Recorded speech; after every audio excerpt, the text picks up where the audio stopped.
Hello my friends, তোমাদের সকলকে আমার চ্যানেলে স্বাগত। আমি রয়েছি তোমাদের পাশে। আজকে আমি ক্লাস 12-এর দ্য পোয়েট্রি অফ আর্থ এর লেখক জন কিটস এই কবিতার লাইন বাই লাইন আমি আলোচনা করব। তোমরা ভিডিওটা স্কিপ না করে প্রথম থেকে শেষ পর্যন্ত দেখো। আশা করি ভিডিওটা তোমাদের কাছে অনেকটা হেল্পফুল হবে। তো দেখো, জন কিটস, লর্ড বায়রন এবং পিবি শেলি এরা ছিলেন রোমান্টিক যুগের কবি। কি বললাম? John Keats, PB Shelley, Lord Byron এরা ছিলেন রোমান্টিক যুগের কবি। তো দেখো, রোমান্টিক যুগের কবিরা একটু বেশি কল্পনা মিশ্রিত এবং প্রাকৃতিক প্রেমিক। কি বললাম? রোমান্টিক যুগের কবিরা একটু বেশি কল্পনা মিশ্রিত এবং প্রাকৃতিক প্রেমিক। এরা, দেখো, তাদের যে কবিতাগুলো রয়েছে সেই কবিতাগুলোর মাধ্যমে একটু বেশি কল্পনার ভাব দেখা যাচ্ছে এবং এদের প্রাকৃতিক অর্থাৎ প্রকৃতির বিষয়কে কেন্দ্র করেই তিনি কবিতাগুলো লিখেছেন। অর্থাৎ এদের কবিতার মাধ্যমে একটা প্রাকৃতিক ভাববস্তু ফুটে উঠেছে। তো দেখো, জন কিটস এখানে যে কবিতাটা লিখেছেন সেই কবিতাটা একটা সনেটের আকারে লিখেছেন। তোমাকে সনেট সম্পর্কে বলি। সনেট কাকে বলে? না, 14টা লাইন বিশিষ্ট কবিতাকে আমরা বলতে পারি একটা সনেট কবিতা। কি বললাম? 14টা লাইন বিশিষ্ট কবিতাকে আমরা বলি সনেট কবিতা। বুঝতে পেরেছ? তো দেখো, এখানে সনেটকে দুটো ভাগে ভাগ করা হয়। একটাকে বলা হচ্ছে শেক্সপিয়ারিয়ান সনেট আর একটাকে বলা হচ্ছে প্যাট্রাকেন সনেট। কি বললাম? সনেটকে দুটো ভাগে ভাগ করা হচ্ছে। একটা হচ্ছে শেক্সপিয়ারিয়ান সনেট আর একটা হচ্ছে প্যাট্রাকেন সনেট। তাহলে John Keats the poetry of earth যে কবিতাটা লিখেছেন এটা প্যাট্রাকেন সনেটের আকারে লিখেছেন। কি বললাম? বুঝতে পেরেছো? তাহলে জন কিটস যে সনেটটি এখানে লিখেছেন দ্য পোয়েট্রি অফ আর্থ এটা প্যাট্রাকেন সনেটের আকারে লিখেছে। তো দেখো, প্যাট্রাকেন সনেটের আকারটা কীরকম? না, প্যাট্রাকেন সনেটের আকারটা হচ্ছে ফার্স্ট 8টি লাইনকে বলা হচ্ছে অক্টেভ, পরের 6টি লাইনকে বলা হচ্ছে সেক্সটেট। কি বললাম? ফার্স্ট 8টি লাইনকে বলা হচ্ছে অক্টেভ এবং পরের যে 6টি লাইন রয়েছে সেই 6টি লাইনকে বলা হচ্ছে সেক্সটেট। বুঝতে পেরেছো? তাহলে 8 + 6 = 14, অর্থাৎ 8 + 4 সমান হচ্ছে 14। অর্থাৎ এই 14টা লাইন বিশিষ্ট কবিতাকে আমরা বলি সনেট কবিতা। তাহলে এখানে তিনি কোন সনেটের আকারে কবিতাটা লিখেছেন? না, প্যাট্রাকেন সনেটের আকারে কবিতাটা লিখেছেন। আশা করি বুঝতে পেরেছো। এরপরে দেখো, কবিতার বিষয়বস্তু তোমাদেরকে একটু বলে দিই। তার আগে আমি তোমাদের এর রাইম স্কিম সম্পর্কে বলি। তো দেখো, এখানে তিনি অক্টেভের যে রাইম স্কিলটা লিখেছেন সেটা হচ্ছে A double B double A double B A. কি বললাম? A double B double A double B A. এই রাইম স্কিলে তিনি অক্টেভের অংশটি লিখেছেন এবং সেক্সটেটের অংশটি লিখেছেন C D E, C D E. বুঝতে পেরেছো? তাহলে দেখো, রাইম স্কিমের বিষয়টা কি? না, আমরা যদি দেখি অক্টেভের ফার্স্ট লাইনটা, শেষ যে ওয়ার্ডটা রয়েছে ডেড, এখানে অক্টেভের 4th লাইনের সঙ্গে মেড, অর্থাৎ শেষ যে ওয়ার্ডটা রয়েছে মেড, ডেড এবং মেড এটার একটা মিল রয়েছে। তাহলে ফার্স্ট লাইনটাকে আমরা এ বলেছিলাম এবং 4th লাইনটাকেও এ বলা হচ্ছে। তারপরে দেখো, কবি এখানে এই রকম অন্তমিলের বিষয়টিকে দেখানোর জন্য রাইম স্কিলটা তৈরি করেছেন। বুঝতে পেরেছো? তাহলে এখানে এটা হচ্ছে রাইম স্কিম।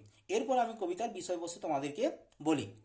দেখো, অক্টেভের মাধ্যমে এখানে কবি গ্রীষ্মকালের যে বিষয়বস্তু রয়েছে অর্থাৎ গ্রীষ্মকালের যে ভাববস্তু সেই ভাববস্তুটাকে তিনি ফুটিয়ে তুলতে চেয়েছেন এবং সেক্সটেটের সেক্সটেটের যে বিষয়বস্তুটা রয়েছে সেক্সটেটের বিষয়বস্তুটা তিনি মাধ্যমে তিনি শীতের ভাববস্তুটাকে ফুটিয়ে তুলতে চেয়েছেন। তাহলে দেখো, অক্টেভের যে বিষয়বস্তু রয়েছে সেই অক্টেভের বিষয়বস্তুতে তিনি প্রথমেই বলেছেন যে পৃথিবীর কাব্য কখনো শেষ হবে না। মানে পৃথিবীর যে মিউজিক রয়েছে, পৃথিবীর যে শব্দ রয়েছে সেই শব্দ কখনো শেষ হবে না। কি বললাম? বুঝতে পারলে? তাহলে কবিতাটা তিনি এইরকম ভাবেই শুরু করেছেন, পৃথিবীর যে মিউজিক রয়েছে, পৃথিবীর যে শব্দ রয়েছে সেই শব্দ কখনো থেমে থাকে না। মনে করো, তুমি আজ পর্যন্ত পৃথিবীর যে শব্দ রয়েছে সেই শব্দকে কখনো নিস্তব্ধ থাকতে দেখেছো? কখনো কিন্তু সেই শব্দ নিস্তব্ধ থাকে না। বুঝতে পেরেছো? তাহলে দেখো, পৃথিবীর কাব্য কখনো শেষ হবে না। যখন মনে করো পাখিরা গ্রীষ্মকালে ক্লান্ত হয়ে শীতল গাছের ছায়ার মধ্যে বিশ্রাম নেয়, তখনই দেখা যায় যে সদ্য কাটা হয়েছে এমন ঘাস জমি থেকে একটা ঘাস ফড়িং ডেকে ডেকে ওঠে। অর্থাৎ দেখো, পাখিরা যখন ক্লান্ত হয়ে শীতল গাছের ছায়ার মধ্যে বিশ্রাম নিচ্ছে তখনই একটা ঘাস ফড়িং তাদের গানটা তুলে নিচ্ছে। এই বিষয় সম্পর্কে তোমাদের আমি একটা এক্সাম্পল দিয়ে বুঝিয়ে দিচ্ছি।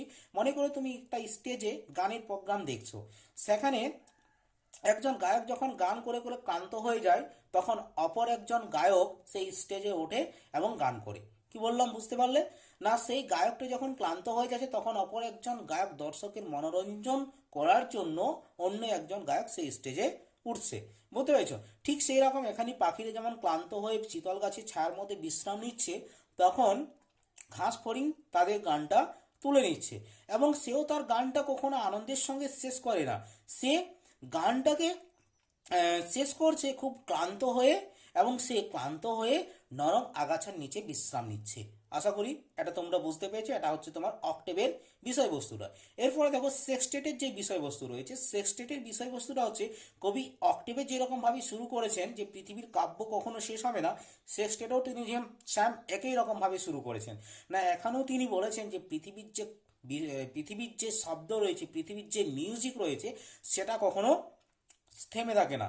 শীতকালের যে সন্ধ্যা, সেই সন্ধ্যাটার সময় চারদিকে একটা নীরবতার সৃষ্টি হয় এবং তুষারপাত ঝরে পড়ে এবং সেই তুষারের দ্বারা একটা নীরবতার সৃষ্টি হচ্ছে।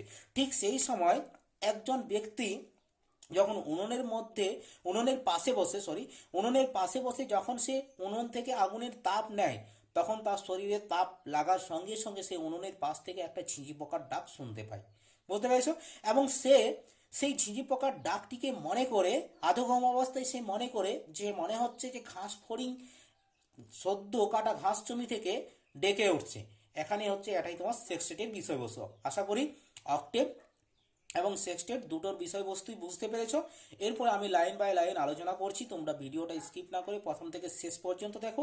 আর আমার ভিডিওটা যদি ভালো লাগে তাহলে অবশ্যই সাবস্ক্রাইব করে রেখো পরবর্তী ক্লাসগুলোকে পাওয়ার জন্য। তো দেখো, অক্টেভের অংশটি আমি প্রথমে বলছি line by line. The poetry of earth is never dead. The poetry of earth is never dead. পৃথিবীর কাব্য কখনো শেষ হবে না। পৃথিবীর যে মিউজিক রয়েছে, সেই মিউজিক কখনো শেষ হবে না। বুঝতে পেরেছো? মানে পৃথিবীর যে শব্দ রয়েছে, সেই শব্দ কখনো থেমে থাকে না। All the birds are faint with the hot sun. কি বললাম? All the birds are faint with the hot San.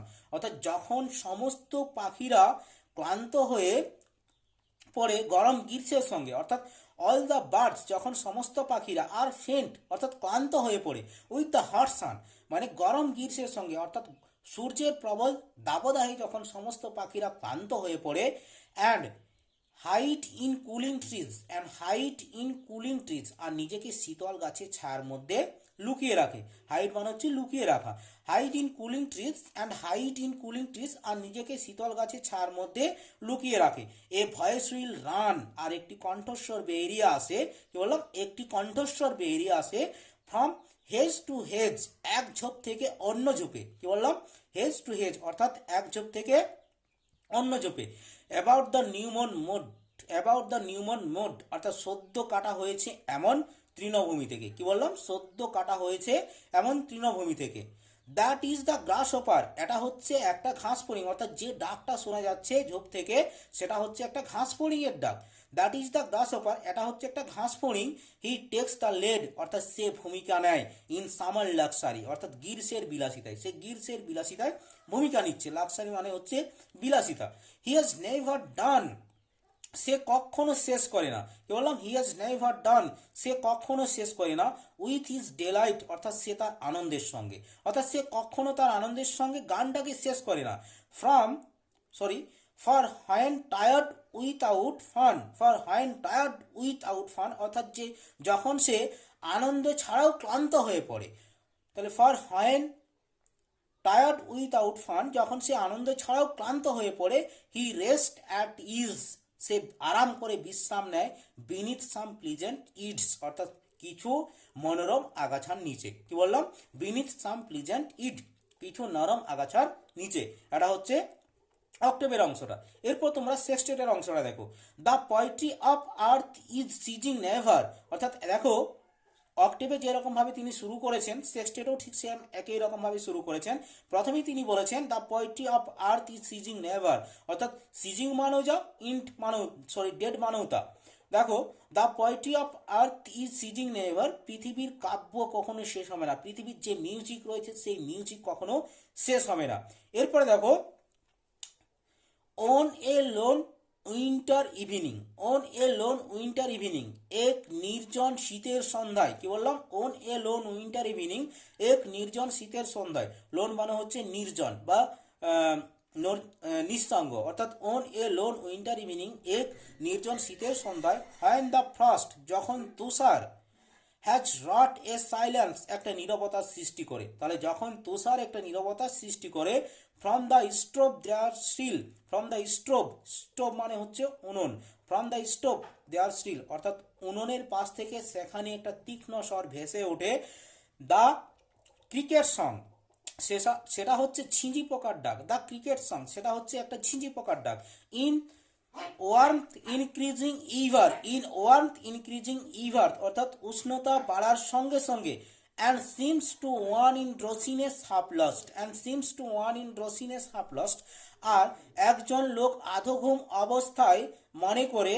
The grasshoppers among some grassy hills, the grasshoppers among some grassy hills ঘাস ফড়িং ঘাসের পাহাড় থেকে ডেকে উঠছে, ঘাস ফড়িং ঘাসের পাহাড় থেকে ডেকে উঠছে। এটাই হচ্ছে কবিতার লাইন বাই লাইন আলোচনা। আশা করি তোমরা বুঝতে পেরেছো। যদি আমার ভিডিওটা ভালো লাগে তাহলে অবশ্যই তোমরা সাবস্ক্রাইব করে রেখো পরবর্তী ক্লাসগুলো পাওয়ার জন্য।